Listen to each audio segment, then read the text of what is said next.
ግሬ የተባለ የመኪና መካኒክ በጋራዡ ውስጥ በአንድ ተሽከርካሪ ላይ እየሰራ ሲሆን ካስተካከለው በኋላ የሙከራ ጉዞ ያደርግና ራሱን በመጠጥ ያዝናናል።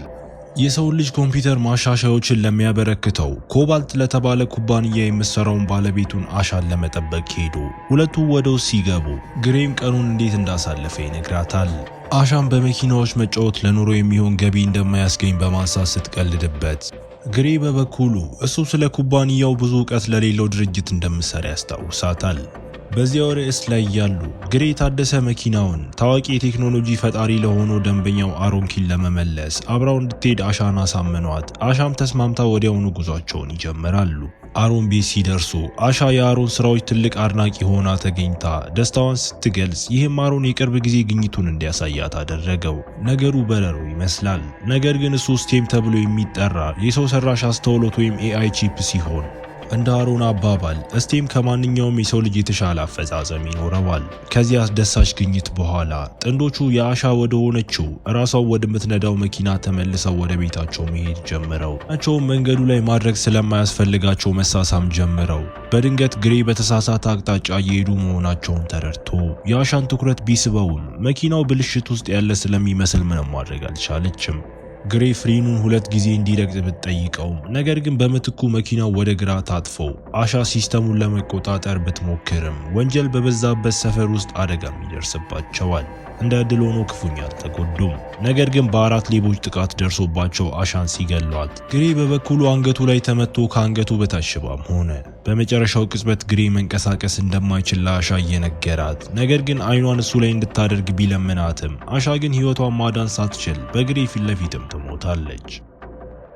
ከጥቂት ወራት በኋላ ግሬ ከአንገት በታች ሽባ መሆኑንና በቀሪው ሕይወቱ በተሽከርካሪ ወንበር ላይ መታሰር እንዳለበት ተረድቶ አሁን እሱን መንከባከብ ካለባት እናቱ ፓሜላ ጋር ወደ ቤቱ ተመለሰ። ግሬ አሻ በሕይወቱ እንደሌለች ሲገነዘብ ልቡ ተሰብሮ በመጨረሻም የጭንቀት በሽታ የያዘው ሲሆን እሱን የምታጽናናው ግን እናቱ ብቻ ናት። ከቀናት በኋላ ፓሜላ ግሬን ወደ መርማሪ ኮርቴዝ ወስዳው የአሻ ጉዳይ ምን ደረጃ ላይ እንደደረሰ እንዲጠይቅ ስታደርግ ነገር ግን ኮርቴዝ ወንጀለኞቹ በከተማ ውስጥ ባሉ የጥበቃ ድሮኖች እንዳይታወቁ በሲስተሞች ዙሪያ መከላከያ መገንቢያ መንገድ ስላገኙ ሊያዩቸው እንዳልቻሉ ትነግረዋለች። ግሬ ሲበሳጭ ነገር ግን ኮርቴዝ እነሱን ለማግኘት ከእሷ ጋር መስራት እንዳለበት ስትነግረው ሆኖም ግን ግሬ እጅና እግሮቹን ማንቀሳቀስ እንደማይችል ስለዚህ እሷን መርዳት እንደማይችልም ገለጸላት። በዚያው ምሽት ግሬ በቤቱ ውስጥ ላለው አንድሮይድ አገልጋይ በሰዓቱ መድኃኒቱን እንዲሰጠው አዞት መደበኛውን መጠን ከተቀበለ በኋላ ደጋግሞ እንዲጨምርለት ሲጠይቀው ሮቦቱ ከዚህ በላይ መስጠት ለሞት ሊዳርግ እንደሚችልም እየነገረው በምትኩ ሮቦቱ አምቡላንስ ይጠራና ይህም ግሬ ራሱን ለማጥፋት ያደረገው ሙከራ ተደርጎ ይወሰዳል። ግሬ ሆስፒታል ውስጥ እያገገመ እያለ አሮን ጎብኝቶት አሮን እጅና እግሮቹን መጠቀም ባለመቻሉ ያዝንለትና አእምሮውን ከቀሪው አካሉ ጋር የሚያገናኝና እንደገና መደበኛ ኑሮ እንዲኖር የሚያስችለውን የስቴም ንቅለ ተከላ እንዲቀበልም ሐሳብ አቀረበለት። ግሬ በኤአይ እገዛ ከሚኖር ሕይወቱን ቢያቋርጥ እንደሚመርጥ በመናገር ሐሳቡን ውድቅ ሲያደርግ አሮንም አሻ ለሱ ምን ትመኝለት እንደነበር በመጠየቅም አሳመነው። በኋላ ግሬን ለንቅለ ተከላው ቀዶ ጥገና ሲደረግለት አይተን ከቀዶ ጥገናው በኋላ ግሬ ሲነቃ ሐኪሙ የእግሮቹን እንቅስቃሴ እንደሚሰማውም ይጠይቀዋል። መጀመሪያ ላይ ሙከራው የከሸፈ ቢመስልም ግሬ ብዙም ሳይቆይ እጆቹን ማንቀሳቀስ ጀምሮ አሮንም ተደንቆ እንዲራመድ ሲጠይቀው ግሬም በእግሮቹ ቆሞ እንደገና መንቀሳቀስ በመቻሉ ይደሰታል። ምንም እንኳን ይህ እንዴት ሊሆን እንደቻለ አሮንም ቢጠይቀውም አሮን ስቴም ከአእምሮ ጋር በመገናኘት የሰውነት እንቅስቃሴውን እንዲቆጣጠር እንደሚፈቅድለት አስረድቶት ስለዚህ በመሰረቱ የግሬ አእምሮ መመሪያ ይሰጣል፣ ስቴም ደግሞ መመሪያውን ይፈጽማል። እንዲሁም አሮን ግሬን በሚስጥር የመያዝ ስምምነት ያስፈረመው ሲሆን ይህም ማለት ግሬ ስለ ስቴም ለማንም መናገር አይችልምና በአደባባይ ሽባ መስሎ መታየት አለበት ማለት ነው። በዚያ ምሽት ግሬ ከመርማሪ ኮርቴዝ ስለ አሻ ሞት መረጃና ፍንጮችን የያዘ ፓኬጅ ደርሶት የአደጋውን የድሮን ቪዲዮዎች እየተመለከተ ሳለ ግሬ በአእምሮ ውስጥ ድምፅ ሰምቶ እሱ እያበደ መሆኑን ሲያስብ ነገር ግን የሚናገረው ስቴም መሆኑንም ይረዳል። ግሬ ደንግጦ ስለዚህ ስቴም ማውራቱን እንዲያቆም ጠይቆት ተቀምጦም ስቴም መልስ እንደሚሰጠው በመጠበቅ አብዶ እንደሆነ ሲጠይቅ ሆኖም ስቴም ትዕዛዝን በመከተል ዝም አለው። ግሬ ስቴም እንዲናገር ሲፈቅድለት ስቴም እብድ እንዳልሆነ መልሶለት ስቴም ወደ ጆሮ ታምቡር የድምፅ ሞገዶችን በመላክ እንዴት ከግሬ ጋር እንደሚገናኝ ሲያስረዳው ግሬ ግን የበለጠ ያሳሰበው ስቴም አይምሮ ማንበብ ይችል እንደሆነ ነው። ስቴም እንደማይችል ሲነግረው ይህም ግሬን እንዲረጋጋ አድርጎት፣ ስቴም በመቀጠል አሻ የተገደለችው በወንጀለኛው እጅ ውስጥ በተገጠመ ሽጉጥ እንጂ እሱ በያዘው ሽጉጥ አለመሆኑን በመጠቆም የአሻን ገዳይ ለመፍታት እርዳታ ሲያቀርብ፣ እንዲሁም ከአጥቂዎቹ የአንዱ ግራ አንጓ ላይ ያለውን ምልክት ለይቶ ከዚያም ስቴም ምስሉን ለመሳል ከግሬ ፍቃድ ሲጠይቅ ግሬን ፈቅዶለት፣ በዚያ ፍቃድ ስቴም የግሬን አካል ተቆጣጥሮ ምልክቶቹን ሲስል፣ ይህም ስለ ባለቤቱ መረጃ የያዘ ወታደራዊ ንቅሳት ሆኖ ተገኘ። ምስሉን በመተንተንም ስቴም ግለሰቡን ሲራክ ብራንድነር ብሎም ይለየዋል። ግሬ ወዲያውኑ ለፖሊስ ሪፖርት እንዲያደርጉ ሀሳብ ሲያቀርብ፣ ነገር ግን ስቴም ምንም ጠንካራ ማስረጃ እንደሌለው አስታውሶት ከዚህ በላይ በሚስጥር የመያዝ ውል ስለፈረመ ስለ ስቴም ለማንም መናገርም አይችልም። ስቴም ጉዳዩን ለፖሊስ ከማቅረባቸው በፊት በሲርክ ላይ ጠንካራ ማስረጃ እንዲያገኙ ሀሳብ ያቀረበ ሲሆን፣ በሚቀጥለው ቀን ግሬ በተሽከርካሪ ወንበሩ ወደ ሲርክ ቤት ሄዶ ሲርክ ከቤት ሲወጣ ተመልክቶ ወደ ቤቱ ሰርጎ ገባ።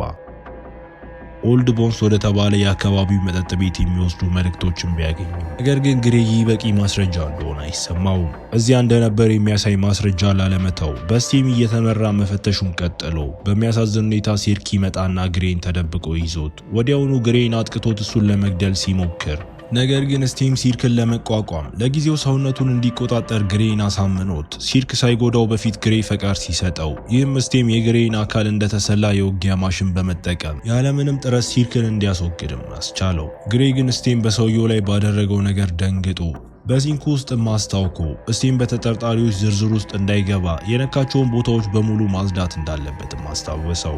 በእርግጥም ግሬ የት እንደነካ በትክክል ማስታወስ አይችልም። ነገር ግን በስቴም እርዳታ ከእሱ ጋር የተያዙ ማስረጃዎችን በሙሉ አጥፍቶ ከቦታውም ወጣ። በኋላም አስክሬን ምርመራ ክፍል ውስጥ ኮርቴዝ የሲርክን አካል በመመርመር ላይ ካለው የፎረንሲክ ሳይንቲስት ጋር ተገናኝታ እሱም በጡንቻዎቹ ውስጥ ስላሉት ሽቦዎች፣ ከጡንቻ ጋር ስለተያያዘ የሕክምና ተከላና በሲርክ ደረት ላይ ስላለው የኮምፒውተር ተከላ ለኮርቴዝም ይነግራታል። ከሁሉም በላይ ደግሞ በሲርክ ግራ እጅ ውስጥ የተገጠመውን የመሳሪያ ተከላ ለኮርቴዝ አሳያት። ኮርቴዝ ከደጃፉ ላይ ስለተገኘው የጫማ አሻራ ስትጠይቀው፣ ሳይንቲስቱ ግን የመኪና ሞተር ቅባት መሆኑን ነግሯት ያረካችው ኮርቴዝ የድሮ ምስሎችን ለመፈተሽ ሄዳ በመጨረሻም ግሬ በዚያ ሰዓት በአካባቢው እንደነበር ብትረዳም፣ ነገር ግን እጅና እግሮቹን ማንቀሳቀስ እንደማይችል ስለምታውቅ ከተጠርጣሪነትም ሰረዘችው። በእንዲህ እንዳለ ግሬ ለአሮን ምርመራ ሲሄድ አሮንም ግሬን በዚህ ሁሉ ጊዜ ሊከታተለው እንደነበርም ይነግረዋል። ይህ ማለት ግሬና ስቴም ምን እያደረጉ እንደነበር ያውቃል ማለት ነው። ስለ ስምምነታቸውና እንዲህ ያለ ሲስተም መኖሩ ከታወቀ ሁሉንም ነገር አደጋ ላይ ሊጥል እንደሚችል በቁጣ ማስታውሶት ግሬም ስቴም እያወራው መሆኑን ለአሮን ሲገልጽለት አሮን ይደነግጣል። ነገር ግን ስቴም ለዓለም እንዳይጋለጥ ግሬ ምርመራውን እንዲያቆም ካልሆነ ግን መልሶ እንደሚወስደው ማስጠነቀቀው። በዚያ ምሽት ኮርቴዝ ግሬ ቤት መታ በሲርክ ላይ ለደረሰው ነገር በእርግጥ እሱ መጠርጠር ትችል እንደሆነ ለማየት በተዘዋዋሪ መንገድ ብትሞክርም፣ ነገር ግን ስቴም ለግሬ እንዴት ምላሽ መስጠት እንዳለበትና ምን ማለት እንዳለበት መመሪያ በመስጠት የኮርቴዝን ጥርጣሬ አጠፋ። መልካም ምሽት ተመኝታለት ጋራዡ ውስጥ ትታው ከሄደች በኋላ ግሬ የአሮንን ቃል ሳይሰማ ቶላን የተባለ ሌላ ወንጀለኛን ለመፈለግ ወደ ኦልድ ቦንስም ሄዶ ግሬ እንደገና ስቴም ሰውነቱን ተጠቅሞ ቶላንን በማሰቃየት የመሪያቸውን ፊስክን ስም እንዲናገርም አደረገው። ከዚያም ወዲያውኑ ቶላን ሲሞት፣ ነገር ግን ግሬ አሁን ስቴምን ለማጥፋት አሮን ከሩቅ ሆኖ ከሚያደርገው ሙከራ ጋር መታገል አለበት። ስቴም ግሬን ከጄሚ ከሚባል ሀከር ጋር እንዲገናኝና የስቴምን የኢንፑት መከላከያዎች እንዲያስወግድም ያዘዋል። ይህም ከአሮን ቁጥጥርም እስከ መጨረሻው ነጻ ያደርጋቸዋል። ግሬ ወዲያውኑ ጄሚን ፍለጋ ሲወጣ ፊስክና ጓደኞቹ ደግሞ ቶላን ሞቶ ወደሚገኝበት ቦታ ደርሰው የቶላንን የአይን ቺፕ በመመርመር ስለ ግሬ ቀጣይ ቦታ መረጃ አግኝተው ይህም መረጃ በመጠቀም ፊስክና ጓደኞቹ ግሬ ወደሚገኝበት ቦታም ይሄዳሉ። በሌላ በኩል አሮንም ስቴምን ካጠፋ በኋላ የግሬን አካል እንዲያመጡ ቡድኑን ልኳል። ይህ በእንዲህ እንዳለ ግሬ የኢንፑት መከላከያዎቹን ለማስወገድ በሰዓቱ ጄሚ ጋር ቢደርስም፣ ነገር ግን ስቴም እንደገና ለመጀመር ጊዜ ስለሚወስድበት ፊስክ እስኪደርስበት ድረስ ግሬ የማምለጫ ተስፋ አጥቶም ይቆያል። በትክክለኛው ሰዓት ስቴም እንደገና ይነቃና የግሬን አካል ተቆጣጥሮ ፊስክ እየተከተለውና የአሮን ሰዎች ግሬን ለመያዝ እየሞከሩ ሳለ ከአካባቢውም ሸሸ። ግሬ ለጥቂት አምልጦ ወዲያውኑ ወደ ቤቱ ሲሄድ እዚያም ፓሜላ ይዛው፣ ፓሜላ ግን አሁን እጆቹና እግሮቹን ማንቀሳቀስ እንደሚችል ተረድታ እንዴት ሊሆን እንደቻለ ስትጠይቀው ግሬ በመጨረሻም ስለ ሁኔታው በሙሉ ነግሯት ነገር ግን እሷም ለማንም መናገር እንደሌለባት አሳመናት። በሚቀጥለው ቀን ግሬ ሲነቃ አሻን ከአጠገቡ አልጋ ላይ አይቷት፣ አሻ ስትነካው ግን ወደ እውነተኛው ዓለምም ይነቃል።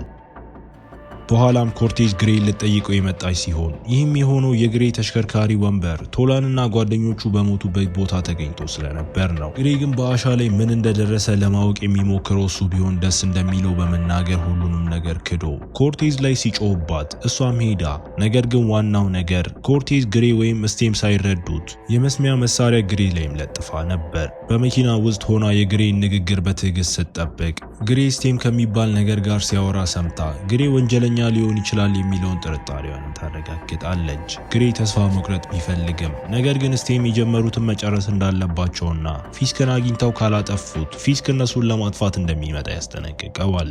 ስቴም ከሃኪንጉ በኋላ አሁን ግሬን በፈለገው ጊዜ መቆጣጠር እንደሚችልና ሁል ጊዜ የግሬ ፈቃድ እንደማያስፈልገውም ገለጸለት። በዚህም ስቴም ግሬን ተጠቅሞ ወደ መኪናው ገብቶ ፊስክን ፍለጋም ከቤትም ወጣ። ኮርቴዝ በበኩሉ ግሬን በተወሰነ ርቀት ስትከታተል ግሬ የመስሚያ መሳሪያ መሆኑን የለየውን ነገር አገኘ። ግሬ ስቴም ለምን ቀደም ብሎ ሊያውቅ እንዳልቻለ ሲጮህበት ስቴምም መሳሪያው ምንም አይነት ዲጂታል ክፍል ስለሌለው ሊያውቀው እንዳልቻለ ነግሮት፣ ስለዚህ አሁን ኮርቴዝን ማምለጥ አለባቸው ማለት ነው። ኮርቴዝ ግሬ እየተከተለችው መሆኑን እንደተረዳ አውቃ ስለዚህ ሳይረን አብርታ ከፍተኛ የፍጥነት ማሳደር ጀምሮ ሁለቱም ወገኖች አውቶማቲክ ያልሆኑ መኪናዎችን እየተጠቀሙ ስለሆነ ስቴም ሊረዳውም አይችልም። ሁኔታዎች እየተባባሱ ሲሄዱ ስቴም እንዴት መርዳት እንደሚችል ገብቶት አንድን አውቶማቲክ ተሽከርካሪ ተቆጣጥሮ ከኮርቴዝ መኪና ጋር እንዲጋጭ ሲያደርግ በዚህም አዘግይቷት ኮርቴዝ በቁጣ ወደ ግሬ ቤት ተመልሳ ፓሜላ ምን እየተካሄደ እንደሆነ እንድታስረዳትም ትወጣታለች። ፓሜላ መጀመሪያ ላይ ብታመነ ነገር ግን ወዲያውኑ ግሬ እስካሁን የነገራትን ሁሉ ለኮርቴዝም ትገልጽላታለች። ይህ በእንዲህ እንዳለ ግሬና ስቴም ፊስክን አግኝተውት እሱም የግሬ ሚስት ትክክለኛው ኢላማ እንዳልነበረችም ገለጸለት። ፊስክ የተቀጠረው ግሬ መሳሪያው እንዲጠገንለት እንዲስማማ እሱን ሽባ ለማድረግ ብቻ እንደነበርም ይገልጻል። ግሬ ከነሱ ጋር እንዲቀላቀልና እሱ እንደ ፍጹም ፍጡር እንዲሆን ሊያሳምነው ቢሞክርም ግሬ ግን የበለጠ የሚፈልገው ለአሻ ፍትህ ማግኘት ነው። ሁለቱ ፍልሚያ ጀምረው ግሬም ወዲያውኑ ስቴም ሰውነቱ እንዲቆጣጠር ፈቅዶለት በሚያሳዝን ሁኔታ የፊስክ ማሻሻያዎች ከስቴም እጅግ የተሻሉም ይመስላሉ። በዚህ ምክንያት ግሬ በፊስክ ክፉኛ ተደብድቦ ስቴም ሀሳብ እንዲሰጠው ሲጠይቀው በዚህ ጊዜ ግሬ ፊስክን በወንድሙ በሲርክ ሞት ሊያበሳጨውም ወስኖ ፊስክ በስሜት ሲነካ ይህም ለስቴም ጥቃት እንዲሰነዝርና ወዲያውኑ እንዲያጠፋው እድል ሰጠው። ግሬ የፊስክን ስልክ ይፈትሽና ሁሉንም ክስተቶች አሮን እንዳቀነባበረ የሚያሳዩ መልእክቶችን በማግኘቱ ደነገጠ። ቁጣ ተሞልቶ ግሬ አሮንን ለማግኘት ወደ ቤቱ ሄዱ። በመንገዱ ላይ ያሉትን የጥበቃ ሰራተኞች በሙሉ ያለ ርህራሄ አስወገዶ አሮን ይህን አስፈሪ ቅጽበት ሲጠብቅ እንደነበረ ተቀምጦ አግኝቶት ሳይጠብቅ ኮርቴዝ ሽጉጥ ይዛ መታ ግሬ ትዕዛዟን እንዲያከብርም ትጠይቃለች። ግሬ በሰውነቱ ላይ ምንም አይነት ቁጥጥር እንደሌለው ሲነግራት እሷ ግን እየዋሸ እንደሆነ አድርጋ ወስዳው ወዲያውኑ መሬት ላይ እንዲተኛ ማዛው። በመጨረሻ ስቴም ሰምቷት ነገር ግን ብዙም ሳይቆይ ኮርቴዝን ለማጥቃትም እድል አገኘ። ስቴም ሊገላት ሲሞክር ስለዚህ ግሬ ኮርቴዝን ይቅርታ እየጠየቀ ስቴምን መታገልም ይጀምራል።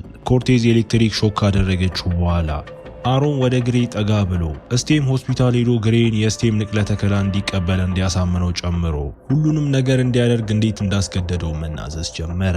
ከዚህ በስተጀርባ ያለው ምክንያት ስቴም ገና ያልተሻሻለ የሰው አካል ፍለጋ ላይ ስለነበርና ግሬንም ስለመረጠው ነው። ስለዚህ ከአደጋው ጀምሮ እስከ ምርመራውና እስከ አሮን ድረስ ከሁሉም ነገር በስተጀርባ የነበረው ስቴም ነው። ስቴም አሮንን ገድሎት ኮርቴዝን ለመግደል ሲሞክር ነገር ግን ግሬ ሰውነቱ ላይ ቁጥጥር ለማግኘት ትግሉን ቀጥሎ በመጨረሻም ራሱን ተኩሶ መምታትም ይቻለዋል።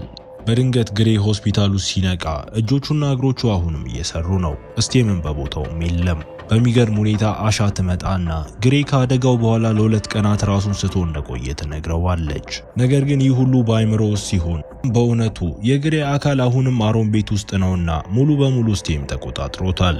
ኮርቴዝ ግሬ እንዲታገል ልትነግረው ብትሞክርም ስቴም ግን ግሬ ከእንግዲህ እንደሌለም ነገራት። የስነ ልቦና ጫናው የግሬን አእምሮ በመስበር እንደተሳካለትም ያስረዳታል። ይህም ስቴም ገና ከመጀመሪያው ለማሳካት ሲሞክረው የነበረው ነገር ነው። በዚህ ምክንያት ስቴም የግሬን አካል ሙሉ በሙሉ መቆጣጠር ሲችል ግሬ ደግሞ ሁል ጊዜ ይመኘው የነበረውን ከሚስቱ ጋር የሚኖርበትን ምናባዊ ዓለም እንዲያገኝም ተደርጓል። ከዚያም ስቴም ኮርቴዝን ተሰናብቶ አስወግዷት ፊቱ ላይ የረካ ስሜት እየታየ ከቦታው ሲወጣ ግሬና አሻ በግሬ ምናባዊ ዓለም ውስጥም ሲሳሳሙም እያሳየን ፊልሙ እዚህ ጋር ይጠናቀቃል። እስከ መጨረሻው አብራችሁኝ ስለነበራችሁ አመሰግናለሁ። በቀጣይ ቪዲዮ እስክንገናኝ መልካም ጊዜ